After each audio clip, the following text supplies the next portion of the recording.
P सबसे request की कि भाजपा सरकार को लेके आओ। मतलब अगर आज गवर्नमेंट इस बात को ये सोच रही है कि अब मैं अकेली हूँ, मेरे एक वोट का क्या होगा, उनको ये नहीं भूलना चाहिए मेरी पूरी कम्युनिटी उस चीज़ के साथ खड़ी है। जब मैं 20 साल पहले 2007 में मैंने एमए किया था और आज भी मैं अनएम्प्लॉयड बैठी हुई अपने घर पर, तो अब क्या कहोगे इस चीज़ पे? पहले कांग्रेस नहीं दे रही थी जॉब, अब भाजपा नहीं दे रही। रीजन क्या है? भाई वो जॉब नहीं दे रहे थे जब तो हमने उनको बदला था। भाई हमने बदलाव किया तो किस लिए किया था? एक पॉजिटिव उसके लिए तो किया होगा ना, लेकिन उससे भी बुरा हाल तो यहाँ है। सर जो ऑब्जेक्शन लगाए ना, हमने अपने अमाउंट का रिफंड भी बोला कि हमें हमारा जो अमाउंट है वो रिफंड करो। उस पैसे का कुछ नता पता नहीं। कितने कैंडिडेट्स होंगे मेरे जैसे जिन्होंने 5-5, 7-7 हज़ार रुपये लगाए। अब मैं इस पे यही एड ऑन करना चाहूंगा भी हमारी गलती तो हो गई, वो भगवान की सजा। और जो HPSC या अलग अलग जो विभाग है वो गलतियां करे तो वो भाई उन ह्यूमन एरर। सर 100 में से 33 क्वेश्चन मायने रखते हैं, गलत थे।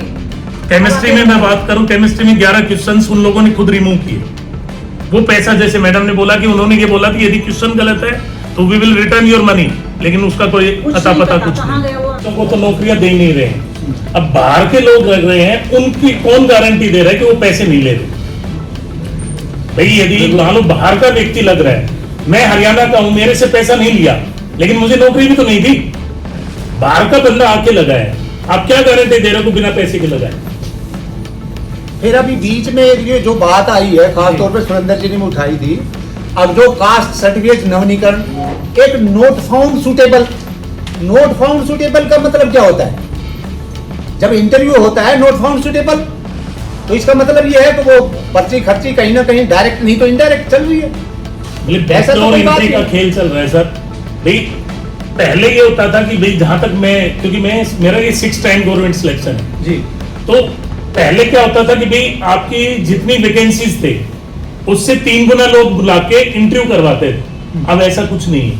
एक मिनिमम उन्होंने रख दिया है 35% क्राइटेरिया, लेकिन हम जो लोग हैं वो हम 35% को पार कर चुके हैं। लेकिन फिर भी वो मैंने बताया ना कि भाई हमने स्क्रीनिंग टेस्ट पास किया है, आपका सब्जेक्ट नॉलेज पास किया है, उनका इंटरव्यू पास किया है, उनकी मेरिट लिस्ट में भी है, और कुछ बच्चों के तो जनरल से भी ज्यादा नंबर है, फिर भी हमें जॉब नहीं दी जा रही because government doesn't know our cast.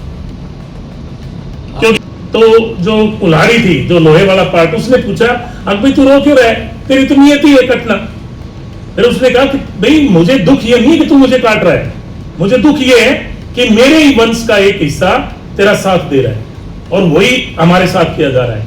हमारा जो सीएम है, मैं तो लीगली बात का आपसे करना चाहता हूं कि एक caste certificate as per legal वो कभी भी पुराना नहीं होता। जो अभी बात हुई थी, और जुडिशरी की बात करूं तो हमारे दक्षिण हरियाणा के 5 जो रिजर्वेशन में मजिस्ट्रेट लगने थे, जजेस लगने थे, उनके बारे में भी ये बात हुई है।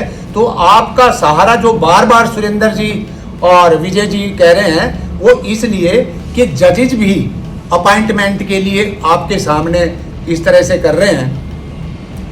तो एज लीगल अगर मैं बात करूं तो कास्ट सर्टिफिकेट का कोई नवीनीकरण या कोई दूसरा बनवाना इस तरह का कोई बात नहीं होती।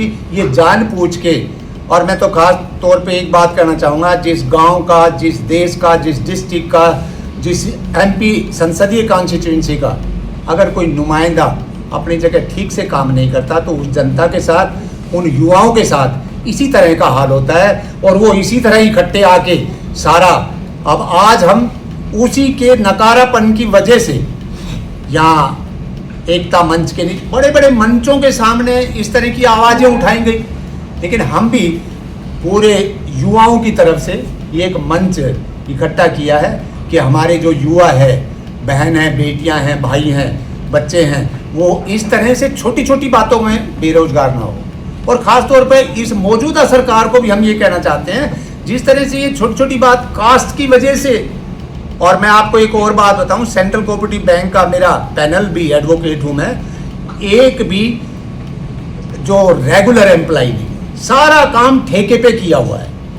अगर मुझे ढूंढना है कोर्ट में, अगर मुझे पेश करना है तो एक एम्प्लॉय मैं पुनाना से मंगाता हूं, तो आप अंदाज़ा लगा सकते हैं कि बैंक में रेगुलर एम्प्लॉय कोर्ट में पेश करने के लिए टोटल ये ठेका प्रथा चल रही है। 20, 22, 25 हज़ार में इनका काम चल रहा है, और कास्ट को दरकिनार करने की बजाय जिस तरह से बार बार कहते हमारा कास्ट नहीं, लेकिन जो दक्षिणी हरियाणा में खास तौर पे जो बैकवर्ड क्लासेस को इन्होंने ख़त्म करने की जो काम किया है, मैं उसको बिल्कुल ही सहमत नहीं हूँ।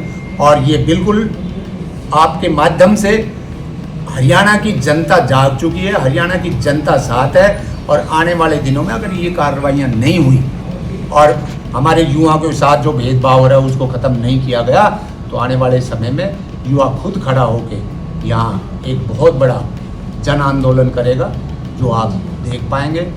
और इसी के साथ मैं इस सरकार को ये चेतावनी देना चाहता हूँ कि युवाओं को रोजगार दें। जिस वादे के तहत ये सरकार में आए हैं वो अपना वादा पूरा करें।